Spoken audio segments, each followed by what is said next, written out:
நான் உங்க விஜய் அபி. இன்னைக்கு நம்ம யாரை பத்தி பார்க்க போறோம்னா பிடிஎஸ் பத்தி தான். பிடிஎஸ் பாடகரான ஜெய்ஹோப் அவர்கள் வந்து சோலோவா ஒரு பெர்ஃபார்மன்ஸை வெளியிட்டிருக்காரு. அது என்னன்னு பார்த்தீங்கன்னா கில் இட் த கேர்ள் அப்படின்ற ஒரு ஆல்பத்தை வெளியிட்டிருக்காரு. இதுல வந்து அமெரிக்க ரேப்பரான குளோரில்லா அவர்களும் சேர்ந்து பாடியிருக்காங்க. இந்த வீடியோ 2 நிமிஷம் 48 வினாடிகள் இருக்கு அப்படின்னு சொல்லியிருக்காங்க. இந்த ஆல்பத்தை ஜூன் 13 அன்னைக்கு பிற்பகல் 1 மணிக்கு கேஎஸ்டில ரிலீஸ் செஞ்சிருக்காங்க. ரிலீஸ் செஞ்சு 43 மணி நேரத்துல 1 மில்லியன் பார்வையாளர்களை கலந்து சாதனை படைச்சிருக்கு. இதுக்கு முன்னாடி யூடியூப்ல அதிவேகமா இந்த மைல்கல் எட்டிய கொரியன் வீடியோ அப்படின்னு சொல்லிட்டு பிளாக் பிங்க் ஜென்னினோட வீடியோவை முறியடிச்சு சாதனை பண்ணிருக்கு.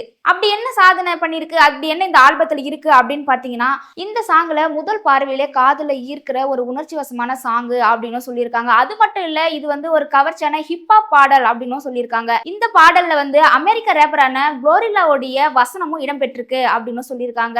ஜெய்ஹோப் அவர்கள் வந்து சோலோவா நிறைய ஆல்பத்தை வெளியிட்டிருக்காரு. ஜேபோடைய வழக்கமான ஸ்டைல் இல்லாம இது வேற மாதிரி ஒரு ஸ்டைலான ஒரு ஆல்பமா இருக்கு அப்படின்னு சொல்லியிருக்காங்க. இந்த பாடல் வந்து நீங்க பார்த்துட்டு உங்களுடைய கமெண்ட்ஸ் இது எப்படி இருக்கு, இந்த பாடல் எப்படி இருக்கு அப்படின்னு சொல்லிட்டு உங்களுடைய கமெண்ட்ஸை நீங்க கமெண்ட் பண்ணுங்க.